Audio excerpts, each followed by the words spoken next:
अखंड मंथन के सभी दर्शकों को नमस्कार। मैं हूं शेखर त्रिपाठी और आप देख रहे हैं दिन भर के समाचारों का कार्यक्रम बस इतनी सी बात। इस कार्यक्रम में हम आपके लिए लाएंगे दिन भर के समाचार, किंतु सार संक्षेप में।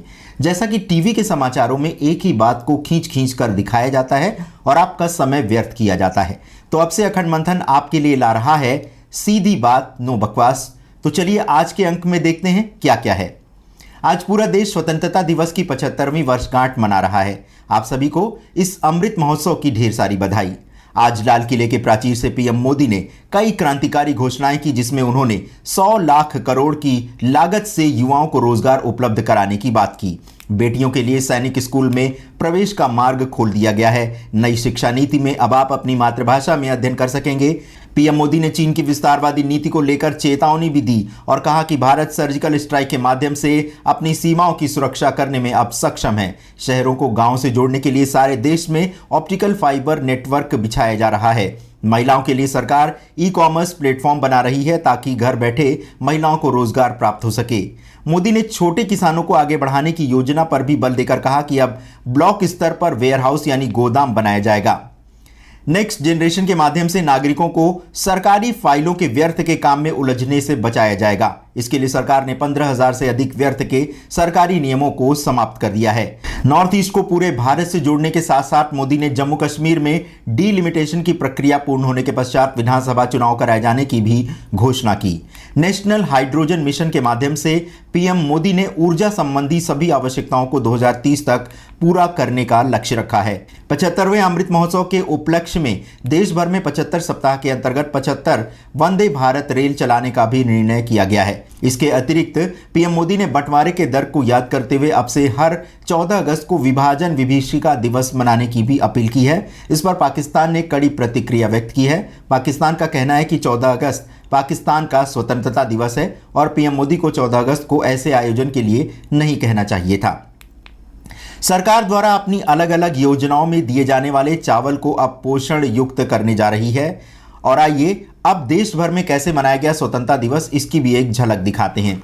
2016 में मारे गए हिजबुल मुजाहिदीन आतंकी बुरहान वानी के पिता ने स्कूल में तिरंगा लहराया। ये वही पिता हैं जिन्होंने भारतीय सैनिकों के विरोध में बड़ा उग्र प्रदर्शन किया था जब बुरहान वानी आतंकी मुठभेड़ में मारा गया था। उधर दिल्ली के मुख्यमंत्री ने दिल्ली के स्कूल में देशभक्ति का पाठ पढ़ाए जाने की एक अच्छी योजना का शुभारंभ किया है। इसी के साथ श्री केजरीवाल ने योग को जन आंदोलन से जोड़ने के लिए 2 अक्टूबर से दिल्ली के सभी पार्कों एवं कॉलोनियों में योग की कक्षाएं आरंभ करने की भी घोषणा की है। भारत में कोरोना वायरस के 36,083 नए केस आने के साथ ही साथ अब कोरोना संक्रमित रोगियों की संख्या 3,21,92,000 तक पहुंच गई है। 493 रोगियों की पिछले 24 घंटे में मृत्यु हुई है। अब तक कोरोना से भारत में 4,31,225 लोग अपने प्राण गंवा चुके हैं। स्वास्थ्य मंत्रालय के अनुसार पिछले 39 दिन से प्रतिदिन कोरोना के 50,000 से भी कम केस सामने आ रहे हैं, जो कि राहत की बात है। अब तक 3,13,76,000 लोग कोरोना को हराकर स्वस्थ हो चुके हैं, जबकि मृत्यु दर का प्रतिशत भी अन्य देशों के अनुपात में काफी कम है। रविवार सुबह तक राष्ट्रव्यापी टीकाकरण अभियान के अंतर्गत 54.38 करोड़ लोग कोरोना वैक्सीन लगवा चुके हैं। और आइए अब बात मॉनसून ब्रेक की। मौसम विभाग के अनुसार 18 अगस्त तक देश के विभिन्न राज्यों में वर्षा होने का अनुमान है। 19 अगस्त से दिल्ली, पंजाब, हरियाणा और पश्चिमी उत्तर प्रदेश में वर्षा होने की संभावना है। वहीं राजस्थान में 18 अगस्त के पश्चात एक बार पुनः वर्षा का दौर आरंभ होगा। केंद्र सरकार ने प्रदूषण रोकने के लिए सिंगल यूज प्लास्टिक को 1 जुलाई 2022 से बैन करने का निर्णय लिया है। अर्थात देश में सिंगल यूज प्लास्टिक से बनने वाले सामान को बनाने, स्टॉक में रखने और बेचने पर पूरी तरह से प्रतिबंध लगा दिया जाएगा।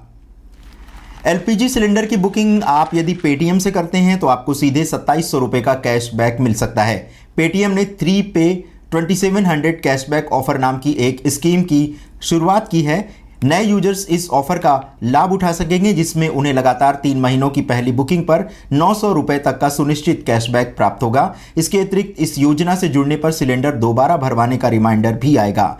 ये 3 पे 2700 कैशबैक ऑफर सभी 3 प्रमुख एलपीजी कंपनियों इंडेन, एचपी गैस और भारत गैस के सिलेंडर की बुकिंग पर लागू है। ग्राहकों के पास पेटीएम पोस्टपेड के नाम से मशहूर पेटीएम नाउ पे लेटर प्रोग्राम में रजिस्टर करने के बाद सिलेंडर बुकिंग का पेमेंट अगले महीने तक करने का मौका भी मिलेगा।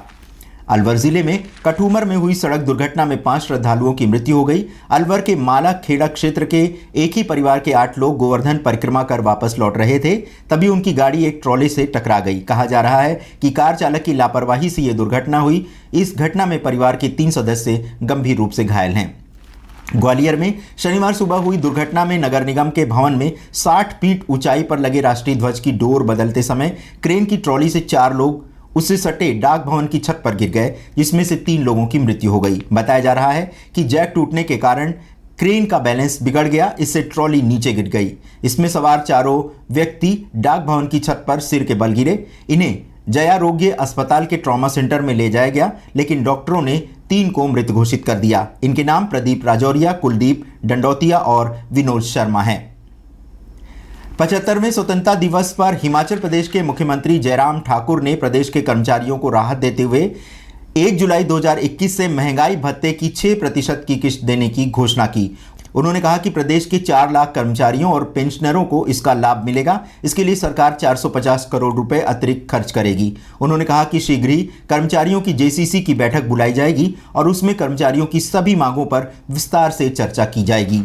उधर यूपी के मुख्यमंत्री श्री आदित्यनाथ योगी ने प्रदेश की 39 जातियों को अन्य पिछड़ा वर्ग की लिस्ट में सम्मिलित करने की घोषणा की है। उत्तर प्रदेश में ओबीसी की सूची में इस समय 79 जातियों को सम्मिलित करने पर प्रतिवेदन किया गया है, जिसमें से 39 जातियों को मानकों के आधार पर आखिरी रूप दिया गया है। तो दर्शकों, ये था बस इतनी सी बात का आज का अंक। आपको हमारा ये कार्यक्रम कैसा लगा और आप इसमें क्या सुधार करना चाहते हैं, क्या सुझाव देना चाहते हैं, इसके लिए आप हमारे व्हाट्सएप नंबर जो कि स्क्रीन पर फ्लैश हो रहा है उस पर संदेश प्रेषित कर सकते हैं। इसी के साथ ही साथ आप हमारे ईमेल आईडी akhandmanthan@gmail.com पर भी अपने संदेश प्रेषित कर सकते हैं। हमारा उद्देश्य है कि अखंड मंथन के मंच पर आपको हर प्रकार की जानकारी प्राप्त हो सके, जिससे आपको चैनल सर्च करने की आवश्यकता ही ना पड़े। सीमित शब्दों में अधिक समाचार, यही है अखंड मंथन का विचार। तो देखते रहें बस इतनी सी बात, प्रतिदिन रात्रि 9 बजे के आसपास। आपने हमें इतना बहुमूल्य समय दिया, इसके लिए आप सभी दर्शकों का हृदय से आभार, नमस्कार। किंतु यदि आपको चैनल का कंटेंट अच्छा लगता है तो इसे सब्सक्राइब, लाइक और शेयर करना मत भूलिएगा। धन्यवाद, आभार, नमस्कार।